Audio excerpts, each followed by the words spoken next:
YSRCP Chandragiri incharge Chevireddy Mohit Reddy Chandragiri MLA నానిపై తీవ్ర ఆరోపణలు చేశారు. గత 1.5 సంవత్సరంలో ఎమ్మెల్యే నాని 300 కోట్ల రూపాయల అవినీతికి పాల్పడ్డారని, ప్రతి పంచాయతీలో భూములు కబ్జా చేస్తున్నారని, ఇసుక, గ్రావెల్ అక్రమ రవాణాలో ఆయనకు వాటా ఉందని ఆరోపించారు. రాష్ట్రంలో 175 మంది ఎమ్మెల్యేలతో చంద్రగిరి ఎమ్మెల్యే అంతా అవినీతి పరుడు ఎవరూ లేరని, ఆయనను ఎమ్మెల్యేగా చెప్పుకోవడానికి సిగ్గుపడుతున్నామని అన్నారు. అవినీతి డబ్బు రాకపోతే నిద్ర పట్టడం లేదని, కాణిపాకంలో ప్రయాణం చేస్తారా అని ప్రశ్నించారు. ఇకపై ఎమ్మెల్యే భూముల కబ్జా చేస్తే అక్కడే ఆందోళన చేస్తామని హెచ్చరించారు. ఒక గంట ముందు నా పక్కన పాత్రికేయ మిత్రులుంటే వాళ్ళు ఒక వీడియో నాకు చూపించడం జరిగింది.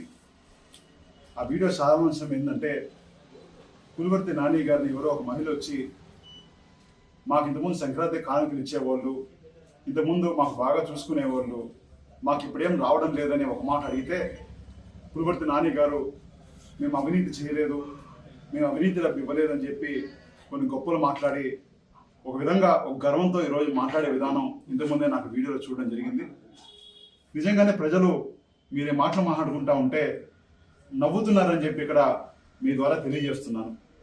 ఎందుకంటే అవినీతి కుటుంబం, అవినీతి తిమింగలం ఏ విధంగా ఉంటుందో, మన రాష్ట్రంలోనే ఏ 175 మంది ఎమ్మెల్యేలు ఉంటే ఏ ఎమ్మెల్యే చేయని విధంగా ఈరోజు చంద్రగిరిలో పులివర్తి నాని గారు అవినీతి చేస్తున్నారు. ఇక్కడ ఎన్నో ఉదాహరణలు, మేము ఎన్నోసార్లు పోరాడి ఎన్నోసార్లు బయట పెట్టాలని చూసినా కూడా అక్రమంగా తిరిగి మా వాళ్ళ మీద కేసులు పెట్టడం, మాట్లాడే పాత్రికేయ మిత్రుల మీద కేసులు పెట్టడం, ఇలాంటి దుర్మార్గ చర్యలు చేస్తున్నారు. కొన్ని ఎగ్జాంపుల్లు మీ దృష్టికి నేను తేవాలనుకుంటున్నాను. ఈరోజు గాంధీపురంలో సర్వే నెంబర్ 13లో ఎన్ని ప్లాట్లు మీరు అమ్ముకొని మీరు మీ కార్యకర్తలు తిన్నారంటే నా దగ్గర ఒక్కొక్క ప్లాట్ ఆధారం కూడా ఇక్కడ ఉందని మీ ద్వారా తెలియజేస్తున్నా. మల్లంగుంటలో 20 ఎకరాలు ఎస్సీలు భూమి ఉంటే దాన్ని ఏ విధంగా కొట్టేయాలని చెప్పి ఒక జీవో తెప్పించి దాంట్లో 1 ఎకరా మీ పార్టీ ఆఫీస్ పెట్టి మిగతా అంతా ఏ విధంగా వెనకాల కొట్టేయాలని చెప్పి ఒక ఆలోచనతో, దుర్మార్గమైన ఆలోచనతో మల్లంగుంటలో చేస్తున్నారు. అదేవిధంగా అవిలాల్లో మఠం భూములు ఆక్రమిస్తున్నారు. ఓటేరులో మొన్నే మీ సతీమణి గారు పులివర్తి సుధా గారు వెళ్ళేసి ఆ లోకేష్ చౌదరి అని ఎవరో ఉంటే అతని ఇంటికి ఒక కాలువ పొరంబోకుని ఒక ఇంటికి పోయేసి అడికి వెళ్ళేసి మీరు ఓపెన్ చేయడం జరిగింది. అదేవిధంగా అక్కడే దాని పక్కన ఆ ఓటేరు చెరువు కూడా మొన్న కబ్జా చేస్తే సిపిఐ వాళ్ళు, ఆల్ పార్టీ వాళ్ళు ధర్నా చేస్తే ఇప్పుడు ఆగింది. అది కూడా ఏ విధంగా కొట్టేయాలని చెప్పి ఒక దుర్మార్గం ఆలోచన చేస్తున్నారు. అదేవిధంగా తిరుచానూరులో ఇనాం భూములు లెక్కలేని విధంగా ఎన్ని ప్లాట్లు మీరు తీసుకున్నారంటే మా దగ్గర వచ్చి కంప్లైంట్ చేసేవాళ్ళు ఇన్ని అంతమంది కాదు. అదేవిధంగా మంగళం శెట్టిపల్లిలో మీరు ఆ Srirama engineering college back side భూమిని కొట్టేస్తున్నారు.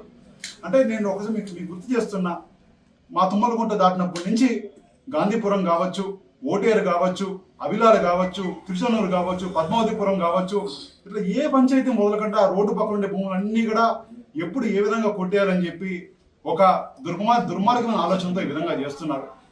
ఇప్పుడు మీరు మేము నిజాయితీ పరులం, మేము ఇవి చేస్తాం అవి చేస్తున్నాం అంటే ప్రజలు నిజంగా నవ్వుకుంటున్నారు.